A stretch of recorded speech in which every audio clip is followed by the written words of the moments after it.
Hello and welcome to you wherever you are in the world.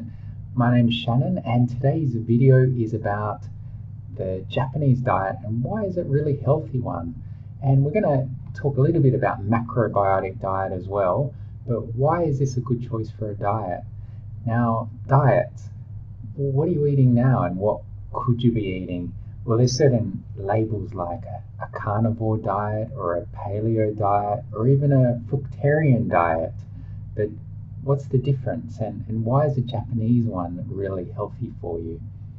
So Japanese diet it has many pros and cons. There are a few, if you love Japanese food like me, okonomiyaki, not so healthy, a lot of mayonnaise on top.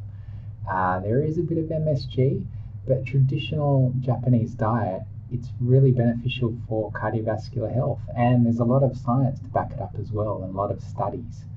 So I'll touch on a few things today with the Japanese diet, but firstly, macrobiotic diet. What is it?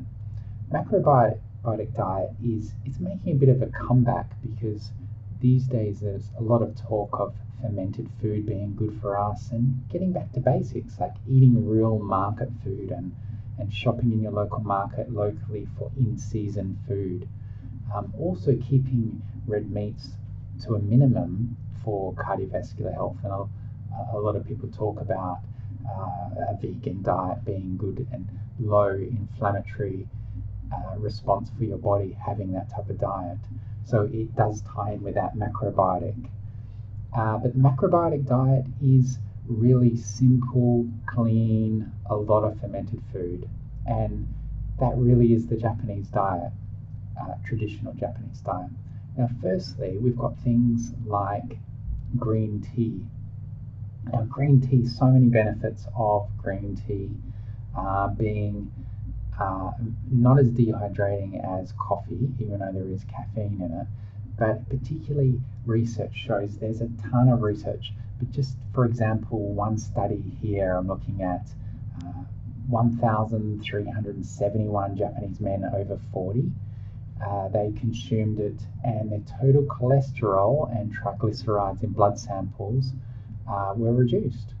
And there's another study, 11-year study of 40,000, over 40,000 Japanese adults, and their cardiovascular disease mortality decreased. Now, this is probably due to we can't say definitively that it is because of the EGCG.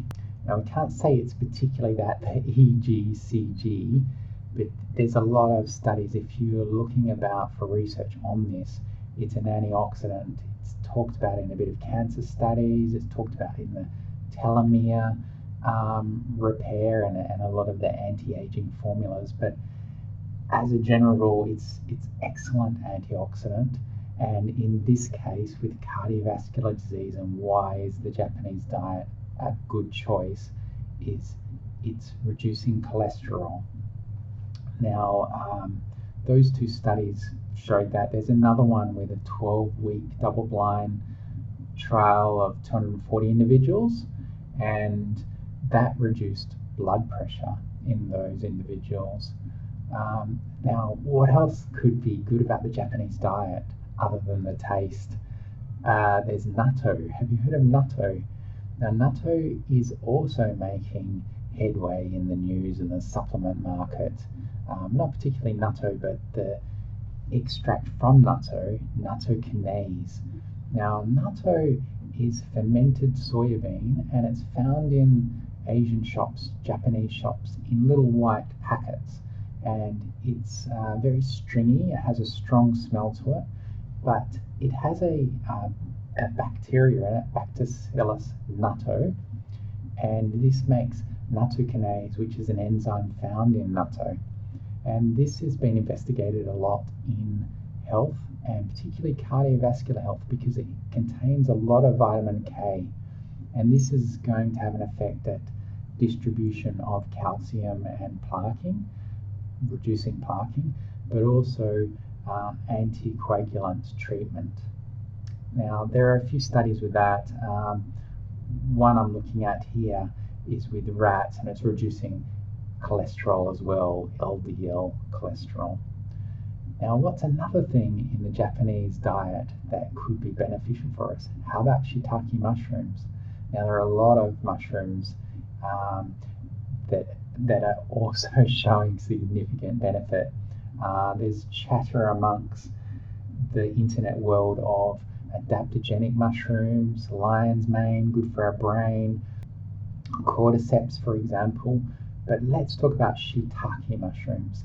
Shiitake mushrooms are they're grown on logs, and they make plugs to put in the logs, and that humid environment, a couple of years later they sprout from the logs and pick fresh.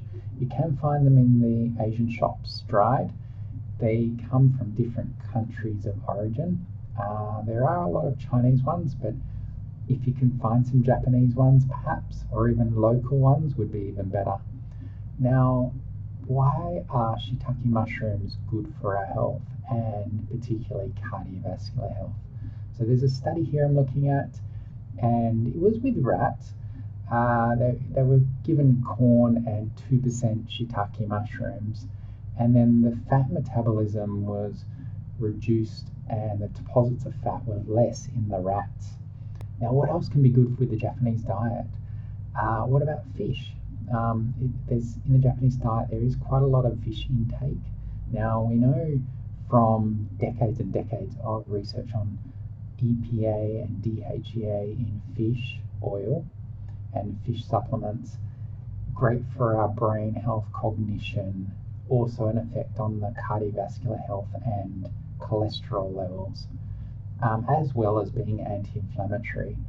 Now, in the Japanese diet, a lot of the food is starting off with dashi. Dashi is the stock that starts the soup, like miso soup will start with dashi, and it's usually made with some kind of fish stock or seaweed. Now, excellent benefits of fish oil. Now, I'll just chat on one important study surveyed 672 men, 676 women in Japan and Hawaii, and it was conducted over 3 years. It was called the Interlipid study, and they looked at the regular fish consumption, and it showed a strong correlation with cardiovascular disease decline, and mortality decreased as well. But I did touch on seaweed as well. Seaweed, high in iodine concentration, excellent for brain health and an array of other things too. Now, they're the most common ones for the Japanese diet as being beneficial for your health. And as a naturopath, I'm always looking at the absolute foundation and your diet to set your foundation on for good health. So how about you have a look at the Japanese diet, consider if it's right for you, and potentially bring in some of those things that will help your cardiovascular health and overall health. Now, remember to like and subscribe to this video for upcoming videos, and I look forward to seeing you in the next one. Bye-bye.